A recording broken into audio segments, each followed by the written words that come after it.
महानगर पालिका शिक्षण विभाग के ओर से मैं संगीता सावे ऑनलाइन चैनल पर आपका स्वागत कर रही हूँ। आज हम 9वीं-10वीं कक्षा में जो व्याकरण है उसी की ओर ध्यान देंगे।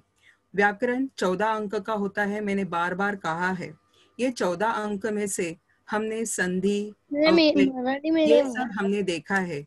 आज हमें सहायक क्रिया और प्रेरणार्थक क्रिया उसके बारे में जानकारी लेनी है। सहायक तथा प्रेरणार्थक क्रिया ये दोनों अलग अलग है। प्रश्न पत्रिका में सहायक क्रिया 1 अंक की होती है और प्रेरणार्थक क्रिया 1 अंक की होती है। तो कुल मिलाकर 2 अंक के आज हमें पढ़ाई करना है। पहले भी हमने देखा व्याकरण कितना महत्वपूर्ण है, मात्राओं की ओर ध्यान रखना है, ये बार बार मैं बताती हूँ। तो आज हम 2 अंक के लिए प्रयास करना है और ये 2 अंक हमें मिलते ही है।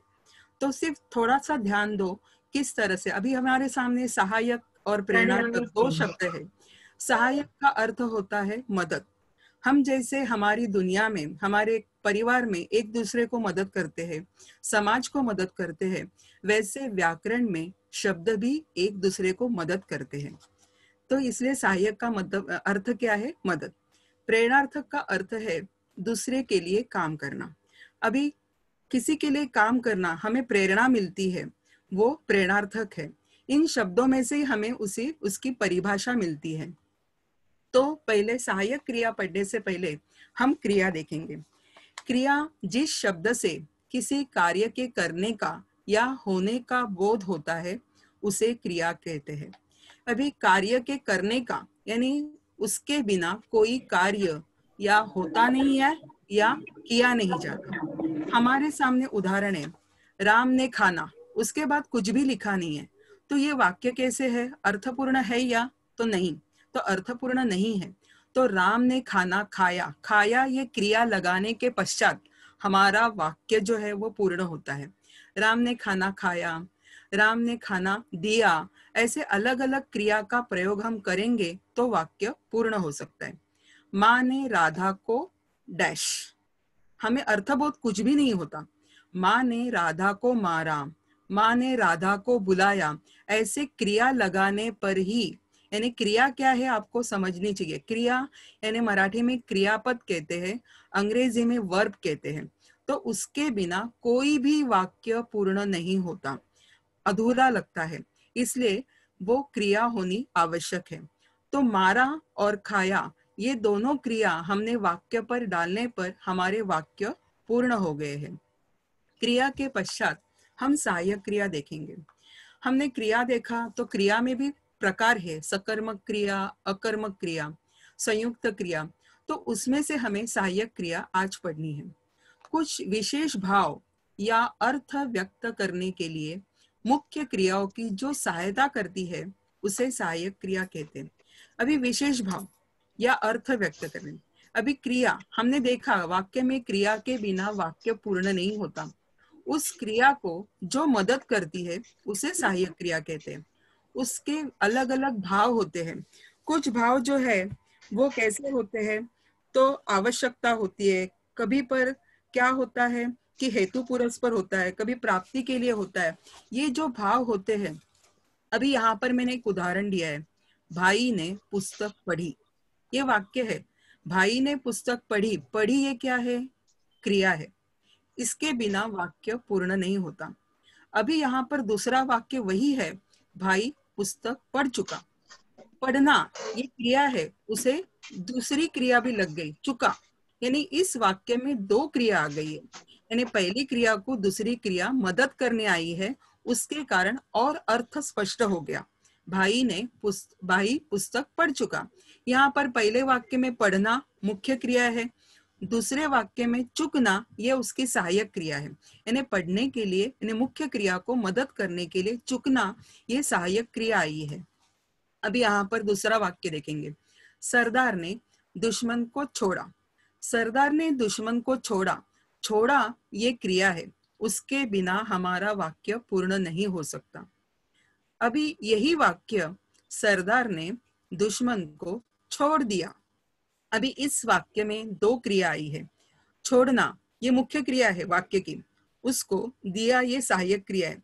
यानी उसे मदद करने के लिए, उसका अर्थ अच्छा करने के लिए, बढ़ाने के लिए दिया ने उसको सहाय किया है।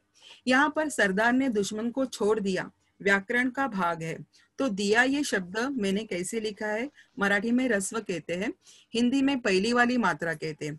ये दिया अगर मैं दूसरी दिया लिखता, यानी दूसरी दिया यानी दूसरी दीर्घ दिया ऐसा शब्द लिखती, तो उसका अर्थ अलग होता, दीप ऐसे हो जाता। इसलिए पहली मात्रा वाला दिया जो है उसका मतलब है दे देना, यानी क्रिया है। और दूसरी मात्रा वाला दी यानी दीप, ये क्या होती है, संज्ञा होती है। तो ये भी हमें ध्यान रखना है कि लिखते समय हमारी कोई गलती ना हो। और ये हम व्याकरण पढ़ रहे हैं, तो व्याकरण पढ़ते समय हमारी कोई भी शब्द की पहली मात्रा या दूसरी मात्रा होनी नहीं चाहिए। तो सहायक क्रिया क्या होती है कि मुख्य क्रिया को जो मदद करती है वो सहायक क्रिया होती है। अभी इस सहायक क्रिया के बारे में हम विस्तार से देखेंगे। अभी यहाँ पर मैंने कुछ उदाहरण दिए हैं। निम्नलिखित वाक्यों में से सहायक क्रियाएं छाट कर लिखे, ऐसे आपके प्रश्न पत्रिका में पूछा जाता है। मैंने यहाँ पर 4 वाक्य दिए हैं। प्रश्न पत्रिका में हमें 2 ही आते हैं और 2 में से हमें 1 लिखना होता है, ये ध्यान में रखो। अगर आपने प्रश्न पत्रिका में वाक्य नहीं लिखा तो भी चल सकता है, लेकिन आपका जो उत्तर है वो उत्तर मैंने जैसे दिया है उस तरीके से लिख सकते हैं या तालिका बना सकते हैं। तालिका यानी क्या, टेबल। वो टेबल में सहायक क्रिया और मूल क्रिया ऐसे 2 विभाग करने हैं। सहायक क्रिया में जो हमने सहायक क्रिया ढूंढी है वो लिखनी है, और मूल क्रिया में उसकी मूल क्रिया क्या है वो लिखनी है। पहला वाक्य है, 2-3 सिपाही गाड़ी से कूद पड़े। अभी यहाँ पर कूदना और पड़ना ऐसी 2 क्रिया है। तो कूदना, इसके लिए सहायता करने वाली कौन सी है, पड़े। पड़े ये क्रिया है, सहायक क्रिया। ये ध्यान में रखो कि 2 क्रिया होती है, तब सहायक क्रिया कैसे पहचाननी है, तो आपको सरल और आसान तरीका बताती हूँ। जब वाक्य में 2 क्रिया होती है, अंतिम क्रिया जो होती है वो सहायक क्रिया होती है। आसानी से आप पहचान सकते हो और आसानी से 1 अंक आप प्राप्त कर सकते हो। अंतिम क्रिया जो होती है वो सहायक क्रिया होती है। 2-3 सिपाही गाड़ी से कूद पड़े, इसमें पड़े ये सहायक क्रिया है। अभी पहले वाक्य मैंने बताया था कि कूदना ये मूल क्रिया है, तो वहां पर मूल क्रिया ये नहीं लिखनी है। हमने जो सहायक क्रिया ढूंढी है उसकी मूल क्रिया लिखनी है। पढ़े सहायक क्रिया है, पढ़ना उसकी मूल क्रिया है, यानी सहायक क्रिया भी लिखनी है और उसका मूल क्रिया क्या है वो भी लिखना है। आपको सहायक क्रिया के लिए आधा अंक दिया जाता है और पढ़ना इसके लिए मूल क्रिया के लिए आधा अंक दिया जाता है। अगर आपने सिर्फ सहायक क्रिया पहचानी तो आपको आधा अंक ही मिलेगा। इससे सहायक क्रिया छाट कर लिखे जब कहा जाता है तो आपको सहायक क्रिया भी लिखनी है और मूल क्रिया भी लिखनी है। तालिका बनाइए या जैसे मैंने आपको सामने रखा है वैसे भी लिख सकते हैं। यहाँ पर पड़े ये शब्द है, पड़े ड लगा है, ड डब्बा, यानी ड डब्बा में से है, तो डब्बा, तो ड यानी पड़े यानी गिरना, ये ध्यान में रखो। पढ़े यानी क्या, गिरना। अगर आपने भूल से पढ़े तो ढ लिख दिया, ढ लिखने के बाद क्या होगा, पढ़े यानी पढ़ना ऐसे होता है, पुस्तक पढ़ना। और पढ़ना यानी गिरना, दोनों का अर्थ ड और ढ से अलग होता है। हमें सामने दिखता है कि हम बोलते हैं पढ़ना पढ़ना, लिखते समय ड का ढ हो गया या ढ का ड हो गया तो भी आपके अर्थ की गलती हो सकती है। इसलिए जो वाक्य दिया है वो वाक्य देखकर सहायक क्रिया बराबर लिखिए, उसकी मात्राएं जैसी है वैसे लिखे। पढ़े ये सहायक क्रिया, उस सहायक क्रिया की ही मूल क्रिया हमें देनी है। दूसरे वाक्य में, लोगों ने नदी का किनारा छोड़ दिया। अब ये दिया सहायक क्रिया है, उसकी मूल क्रिया क्या है, देना। मैं उसे देखना चाहूंगा। देखना ये क्रिया है, उसको मदद करने वाली यानी सहायक करने वाली कौन सी क्रिया है, चाहूंगा। तो सहायक क्रिया कौन सी होगी, चाहूंगा। चाहना ये उसकी मूल क्रिया है। अभी मैंने बताया था पहले लेक्चर में मैं का अर्थ क्या है, 2 मात्रा वाला मैं यानी मैं खुद, 1 मात्रा का मैं होता है उसका अर्थ होता है अंदर। मैं बार बार वो आपको ध्यान में लाकर दिखाती हूँ, क्योंकि जब आत्मकथा लिखते हैं तब मैं फूल हूँ ऐसे कहा और वहां पर 1 मात्रा आ गई तो फूल अंदर है ऐसा वाक्य हो सकता है। इसलिए मैं खुद स्वयं तो दो मात्रा यानी मेरे दो हाथ, ऐसे मैंने कहा था आपको पहचानने के लिए कि जो दो मात्रा होती है यानी दो मेरे हाथ है वो मैं यानी मैं खुद हूं, वैसे मैं का अर्थ ध्यान में रखना है। पुलिस के डर से आदमी थरथराने लगा। अभी पुलिस के डर से आदमी थरथराने लगा। थरथराना ये क्रिया है, उसको साथ देने के लिए, मदद करने के लिए लगा, ये सहायक क्रिया लगी है। तो हमें सहायक क्रिया छांटने समय लगा ये सहायक क्रिया है और लगाना उसकी मूल क्रिया है। यानी जो लगा, चाहूंगा, दिया, पढ़े, इसकी मूल क्रिया लिखनी है तो सहायक क्रिया बराबर होती है। यानी एक अंक अगर हमें प्राप्त करना है तो मात्राओं की ओर ध्यान देना है, बाद में सहायक क्रिया लिखनी है और सहायक क्रिया जो हमने पहचानी है उसकी ही मूल क्रिया लिखनी है। ये ध्यान में रखो। आप मैंने जैसे लिखा है उस तरह से लिख सकते हो या तालिका बना सकते हो। तालिका में दो कॉलम आएंगे, एक सहायक क्रिया का होगा और एक मूल क्रिया का होगा। आपको दो देते हैं वाक्य, उसमें से एक वाक्य लिखना है। अगर दोनों ही वाक्य लिखे तो भी चल सकता है। सहायक क्रिया जो पहचानी है वो सहायक क्रिया में लिखना है और मूल क्रिया उसकी क्या है वो मूल क्रिया में लिखना है। यानी आपको अच्छी तरह से स्पष्ट किया है, वाक्य में दो क्रिया होने पर जो अंतिम क्रिया होती है वो सहायक क्रिया कहलाती है। आसान तरीका है, वाक्य की अंतिम क्रिया पढ़े, दिया, चाहूंगा, लगा, ये आपके सामने जो वाक्य है उसके अंतिम क्रिया जो है वो सहायक क्रिया है। सहायक का मतलब क्या, अपने मूल क्रिया को वो मदद करने आई है, सहाय करने आई है, ये ध्यान में रखो। और जो सहायक क्रिया है उसकी ही मूल क्रिया हमें लिखनी है तो ही पूरा मार्क मिलता है। सहायक क्रिया आधा अंक है, मूल क्रिया आधा अंक है। अभी हम प्रेरणार्थक क्रिया देखेंगे।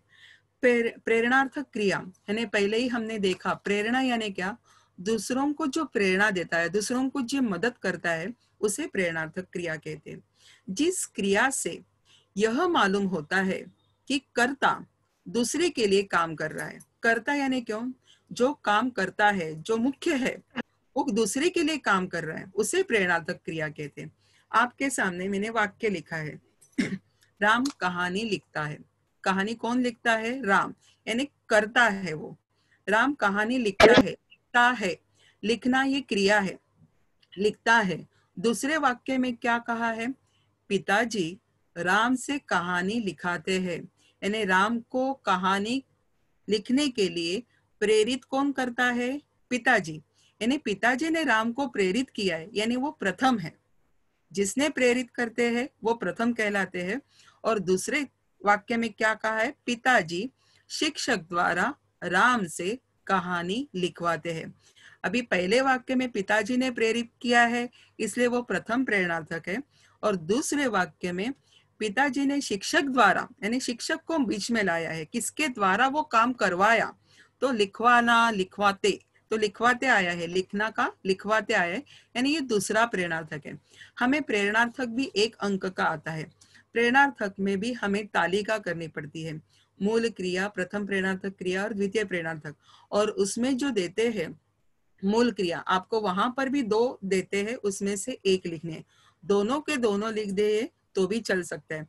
प्रथम प्रेरणार्थक के लिए आधा अंक होता है और द्वितीय प्रेरणार्थक के लिए आधा अंक होता है। हमने ये जो तीन वाक्य देखे कि राम ने कहानी लिखी, पिताजी के द्वारा, पिताजी ने राम को कहानी लिखने के लिए प्रेरित किया, इसलिए वो प्रथम प्रेरणार्थक है। इन वाक्यों में लिखाना प्रथम प्रेरणार्थक है और लिखवाना, किसी के द्वारा हम लिखवाते हैं, हमने खुद नहीं लिखवाया, किसी के द्वारा हम काम करवाते हैं, वो यानी दूसरी व्यक्ति हमारे दोनों के बीच आती है, वो द्वितीय प्रेरणार्थक रूप है। प्रथम प्रेरणार्थक रूप में कर्ता क्रिया करने में भागीदार होता है। अभी ये राम जो है कहानी लिखता है, लेकिन उसको कहानी किसने लिखने के लिए कहा है, प्रेरित किसने किया है, तो पिताजी ने कहा है। नहीं तो पिताजी ये प्रथम प्रेरणार्थक है, यानी उसकी क्रिया कौन सी है, लिखना, यानी लिखता है, लिखता है यानी लिखाना, ये प्रथम प्रेरणार्थक है। और द्वितीय प्रेरणार्थक में भागीदारी आ गई, पिताजी ने किसे कहा, शिक्षक द्वारा कहा, अध्यापक द्वारा कहा, तो ये प्रेरणा रूप में होती है। तो उसमें क्या है, लिखवाना, वो वाना शब्द आता है, वो द्वितीय प्रेरणार्थक कहलाता है। अभी आपके सामने ये तालिका है, ये तालिका मूल धातु, वहां पर हम क्रिया भी लिख सकते हैं। मूल धातु है, प्रथम प्रेरणार्थक है, द्वितीय प्रेरणार्थक है। हमें देते हैं मूल धातु ही सिर्फ देते हैं, यानी क्रिया ही देते हैं। अभी आपके सामने मैंने 5 ऐसे लिखे। चलना, चलना प्रथम प्रेरणार्थक क्या हुआ? चलाना। द्वितीय प्रेरणार्थक क्या हुआ? चलवाना। अभी यहाँ पर ल को एक मात्रा लगी है, चलाना। किसके द्वारा हमने चलाया है, और किसके द्वारा, यानी यहाँ पर दूसरा व्यक्ति आ गया है, चलवाना, यानी माँ ने बच्चे को नौकरानी द्वारा चलवाया। चलवाना ये क्या है? द्वितीय प्रेरणार्थक है। जीतना, यहाँ पर देखिए ये धातु, मूल धातु जो जीतना वो दीर्घ है, यानी दूसरी मात्रा है। लेकिन प्रथम प्रेरणार्थक में जिताना ये पहली हो गई। जहां पर दीर्घ होता है वो प्रथम प्रेरणार्थक में ह्रस्व होता है। कुछ नियम है प्रेरणार्थक के भी, हमें नियम की ओर जाना नहीं, लेकिन कुछ शब्द हमें ध्यान में रखने हैं। जहां पर दूसरी मात्रा है प्रथम प्रेरणार्थक और द्वितीय प्रेरणार्थक में, वो क्या होती है? पहली वाली मात्रा होते हैं। जीतना का जिताना, जितवाना। आपने ये बराबर लिखा है, लेकिन मात्राओं की गलती हो गई तो आपका आधा अंक जा सकता है। इसलिए जीतना दीर्घ है तो प्रथम प्रेरणार्थक जिताना, जितवाना। तीसरा है बोलना। बोलना का बोलाना, बोलवाना ऐसे नहीं होगा, ये ध्यान में रखो। आप जैसे बोले बोला, जितना, जिताना हो गया, तो बोलना, बोलाना, बोलवाना ऐसे नहीं करना है। तो बोलना का बुलाना, बुलवाना। जैसे हम वाक्य यानी हम यूज करते हैं बोलने के समय कि उसको बुलाओ, तो बुलाना, बोलवाओ ऐसे नहीं कहते। तो बोलना का बुलाना हो गया, यानी यहाँ पर उकार लग गया, यानी पहला वाला उकार लग गया, तो बोलना का बुलाना हो गया। और उसका द्वितीय प्रेरणार्थक बुलवाना, किसी के द्वारा हमने उसे बुलवाया तो वो द्वितीय प्रेरणार्थक हो गया। चौथे इसमें खाना। खाना यहाँ पर भी यहाँ मात्रा बदल दी है, तो खिलाना हो गया और खिलवाना। खाना का खनाना और खनवाना ऐसे नहीं होगा, तो खाना, खिलाना और खिलवाना ऐसे उसका प्रथम प्रेरणार्थक होता है। जो हम निजी जिंदगी में वाक्य इस्तेमाल करते हैं उसे ही इस्तेमाल करते हैं। आपने कभी बोलवाना, बोलवाना ऐसे नहीं सुना है, या खोनाना, खोदाना, खाना का ऐसे नहीं सुना है, खिलाना, खिलवाना ऐसे ही सुना है।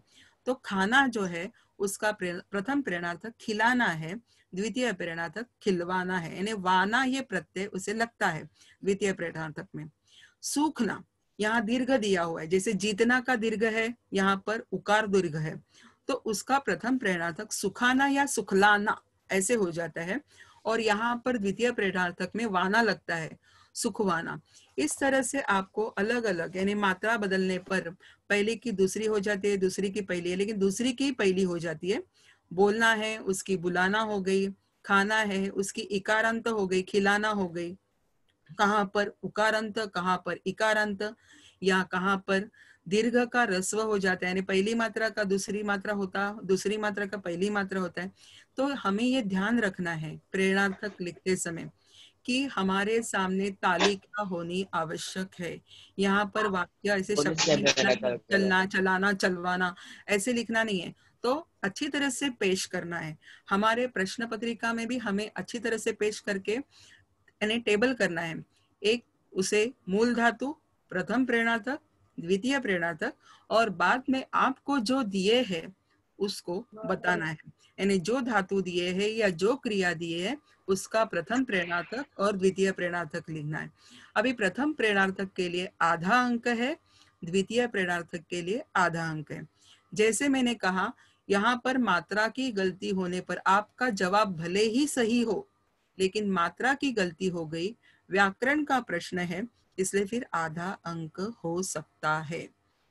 हम देखेंगे यहाँ पर, आपको मैंने अभी प्रेरणार्थक क्रिया, सहायक क्रिया मैंने बताया, तो आपके सामने ये है सहायक क्रिया पहचानो। मैंने आपको बताया आसान तरीका कि सहायक क्रिया कैसे पहचानते हैं। तुम रोज सवेरे घूमा करो, ऐसे वाक्य है, तो इसमें सहायक क्रिया कौन सी है? चलो बच्चों बताओ, सहायक क्रिया कौन सी है यहाँ पर? करो। करो। अभी उसकी मूल क्रिया क्या है? घुमा। घूमा मूल क्रिया नहीं है, मैंने आपको बताया है कि जो सहायक क्रिया है उसकी ही मूल क्रिया लिखनी है। करो ये आपने सहायक क्रिया कही है, करो सहायक क्रिया है तो मूल क्रिया क्या होगी? करना। बरोबर। यानी तुम रोज सवेरे घुमा करो, करो ये सहायक क्रिया है, करना उसकी मूल क्रिया है। दूसरा वाक्य है सेठ जी हिसाब देखने लगे, इसमें दो क्रिया है, तो सहायक क्रिया कौन सी है? लगे। लगे, बराबर। लगे। और उसकी मूल क्रिया? लगे की मूल क्रिया? लगेंगे। लगना। लगना, बराबर है। शेर को देखते ही यात्री कांप उठे, अभी यहाँ पर भी दो क्रिया है, सहायक क्रिया कौन सी है? उठे। उठे। बराबर। और उसकी मूल क्रिया कौन सी होगी? उठाना। उठाना। बराबर। अब 3 घंटे तक पानी बरसता रहेगा, बरसना रहेगा ये दो क्रिया है, तो सहायक क्रिया कौन सी है? रहेगा। रहेगा। हाँ, और उसकी मूल क्रिया क्या होगी? रहता। नहीं, रहेगा का मूल क्रिया? रहना। रहना, बराबर है।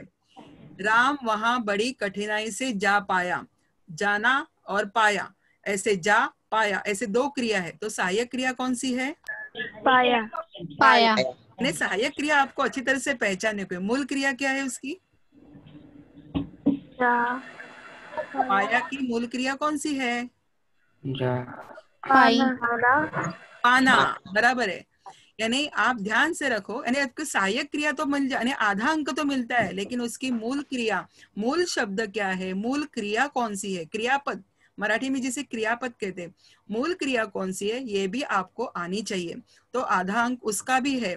सहायक क्रिया भी आपको अच्छी तरह से पहचाननी है कि अंतिम जो क्रिया होती है, जो अंत में लगता है क्रिया, वो सहायक क्रिया है, लेकिन उसकी मूल क्रिया भी उसको लिखनी है। तो इस तरह से हमने सहायक क्रिया पहचानो देख लिया। अब हम देखेंगे प्रथम तथा द्वितीय प्रेरणार्थक रूप। इसके आपके सामने मूल धातु मैंने दिए हुए हैं, उसके प्रथम प्रेरणार्थक और द्वितीय प्रेरणार्थक मुझे बताना है। लगना,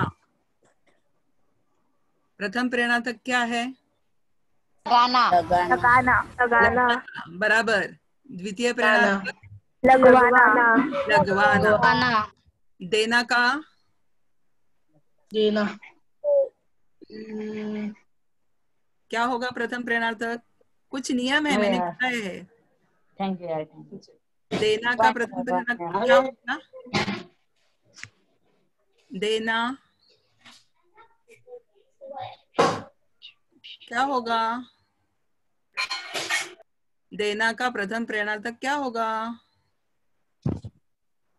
अभी मैंने आपको कुछ दिया, मूल क्रिया क्या हो गई? देना, तो प्रथम प्रेरणार्थक क्या होगा? अभी मैंने बताया नहीं, देना मूल क्रिया है, प्रथम प्रेरणार्थक हमें बताना है। देना ये मूल क्रिया। दिलाना, दिलवाना। वेरी गुड, दिलाना, दिलवाना। अभी जागना है, जागना उसका प्रथम? जगाना। जगाना। क्या प्रेरणार्थक? जगवाना। जगवाना। जगवाना। Very good. प्रथम प्रेरणार्थक सिलना, सिलना का प्रथम प्रेरणार्थक क्या है? सिलना। सिलाना। सिलाना। तो यहाँ पर मात्रा कौन सी होगी? सी जो है हमें रस्व में है, तो प्रथम प्रेरणार्थक में वो द्वितीय हो जाएगा, सिलाना, सिलवाना। ये पहली वाली रस्व है वो दीर्घ हो जाएगी। वैसे दिखना, दिखना का प्रथम प्रेरणार्थक क्या है? दिखवाना। दिखाना, दिखाना और एक मात्रा लगेगी, दिखाना। और द्वितीय प्रेरणार्थक? दिखवाना। वेरी गुड, अच्छी तरह से आपने जवाब दिया है। यानी आपको सहायक क्रिया कौन सी है अच्छी तरह से पहचान में आती है, प्रेरणार्थक क्रिया कौन सी है अच्छी तरह से पहचान में आई। यानी आपके सहायक क्रिया के 1 अंक और प्रेरणार्थक क्रिया के 1 अंक अच्छी तरह से आपको मिल सकते हैं। तो आज हमने देखा कि सहायक क्रिया और मूल क्रिया क्या होती है, उसके एक एक अंक हम कैसे प्राप्त कर सकते हैं, यह हमने देखा और आपने अच्छी तरह से स्वाध्याय भी देखा और अच्छी तरह से मुझे ये सॉल्व करके भी बताया। तो ये ध्यान रखिएगा, हमारा जो ये BMC EDU चैनल जो है मराठी माध्यम का, उसे सब्सक्राइब कीजिए और लाइक भी कीजिए और अपने मित्रों को भी बताइए जो आपके 9वीं 10वीं कक्षा में है, आपके पड़ोस में रहते हैं, आसपास रहते हैं, पहचान में है, भले दूसरे स्कूल के हो, लेकिन हिंदी है उनकी भाषा है, यानी पाठशाला में भाषा है उन्हें हिंदी, तो हिंदी का प्रचार करना है और हिंदी यानी हमारे मराठी माध्यम का जो BMC EDU चैनल जो है उसे सब्सक्राइब करने के लिए कहना है। और ये व्याकरण का विभाग है, 9वीं 10वीं वालों को चलने वाला है, ऐसे जरूरत नहीं कि हमारे स्कूल में ही चलेगा, महाराष्ट्र के पूरे स्कूल में हिंदी जहाँ पर है, हिंदी सब्जेक्ट जहाँ पर है और हमारा मराठी माध्यम में जो जो सब्जेक्ट होते हैं उन्हें BMC EDU चैनल मराठी माध्यम 9वीं कक्षा या 10वीं कक्षा के लिए व्याकरण भी चलेगा, सब्सक्राइब करो और लाइक कीजिए। धन्यवाद।